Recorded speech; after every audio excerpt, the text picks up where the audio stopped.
Bonjour, bonjour, chers auditeurs, chères auditrices. Voilà, nous sommes ensemble pour une nouvelle capsule sur les Yoga Sutras. Nous arrivons au sutra numéro 17 du chapitre 1. Je vous donne d'abord la phrase en sanskrit, Vitarka, Vichara, Ananda, Asmita, Rupa, Anugamat, Sampranyata. Nous commençons par la traduction que nous donne Françoise Mazet, le samadhi, Sampranyata, dans lequel la conscience est encore tournée vers l'extérieur.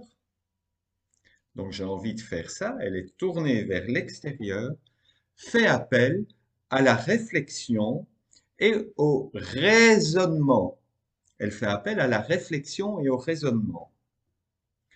Il s'accompagne, donc cet état de samadhi sampranyata, il s'accompagne d'un sentiment de joie et du sentiment d'exister. Ensuite, Jean Bouchard d'Orval nous traduit cela d'une manière un tout petit peu plus différente. Il dit ceci: le discernement de la réalité prend la forme de contemplation d'un objet grossier ou subtil, de béatitude et de sentiment de pure existence. Alors, on pourrait dire que le samadhi sampranyata, la traduction est quelque part indirectement donnée par Jean Bouchard d'Orval, le discernement de la réalité. Le discernement de la réalité. Alors, juste une petite question de vocabulaire dont j'ai pris quelques notes pour toi. Donc, sampranyata, donc le discernement de la réalité, donc ça, on vient de le voir, qualifie l'état d'un yogin encore conscient. Le samadhi est la concentration totale de l'esprit, contemplation, extase, pardon. Vitarka samadhi, concentration discriminante sur les éléments denses, donc la matière. Et vichara samadhi, la concentration discriminante sur les éléments denses et subtils. Donc subtil, les choses que l'on ne voit pas, mais qu'on peut ressentir. Les choses qui nous touchent. Parfois, j'explique le mot subtil, c'est quelque chose qu'on ne voit pas, mais qui nous touche. Donc, j'ai divisé ça en 3 points. Le premier point, la conscience est encore tournée vers l'extérieur. Donc ça, c'est un élément important. On est encore, je dirais, en opposition avec l'intériorité. L'intérieur, l'extérieur, le monde extérieur. On peut encore être distrait. Et la distraction nous empêche évidemment de voir la réalité, parce que nous sommes distraits. Néanmoins, cette conscience qui est encore tournée vers l'extérieur nécessite de la réflexion et du raisonnement. Donc, ça veut dire qu'il y a encore un mécanisme en nous qui va avoir envie ou qui va avoir le désir de raisonner, de réfléchir, je dirais, sur les choses. Donc, encore un mécanisme mental qui se met, je dirais, en route. Donc, à travailler, on travaille là-dessus. 2.2. Objet grossier et dense et objet subtil. Donc, ça, c'est relativement simple. Objet dense, ben, voilà, la table est dense, le livre, voilà, je l'ai bien en main. Donc, tout ça, c'est, je dirais, quelque chose de concret. Enfin, de concret.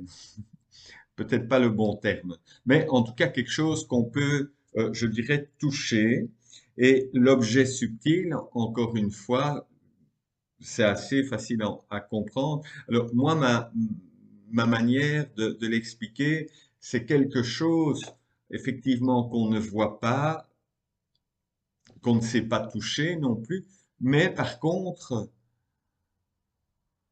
elle nous touche de l'intérieur. C'est quelque chose qui se passe à l'intérieur de nous. 3. Cet état est accompagné de joie, de béatitude et d'un sentiment d'exister.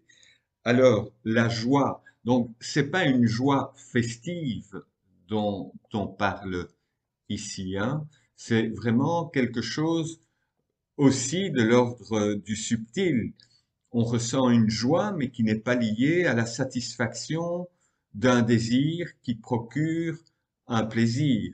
On n'est pas du tout là-dedans. On est dans une joie, quelque chose de presque divin, en fait. Je pense que c'est quelque chose de lumineux, de profond. Alors, on parle aussi de béatitude. Alors, béatitude, on est émerveillé, on est béat. Voilà, il y a quelque chose qui nous a touchés et peut-être la grâce divine. Voilà. Alors, le dernier élément, le sentiment d'exister, pour moi, ça, c'est aussi quelque chose euh, qui, qui est très touchant dans ce travail que nous faisons avec les Yoga Sutras.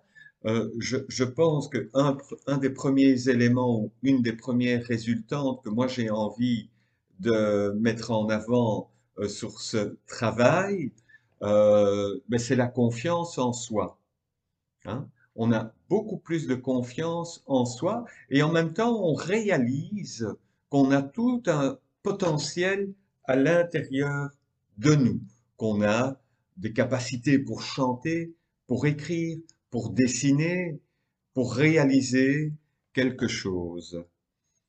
Et ce sentiment d'exister, c'est aussi peut-être ce sentiment d'abord d'être utile à soi, d'être utile à soi-même, que tu es utile dans ton existence et qu'à partir du moment où tu prends conscience que tu peux être utile à toi-même par la démarche que tu entreprends, tu vas peut-être aussi pouvoir être utile pour les autres.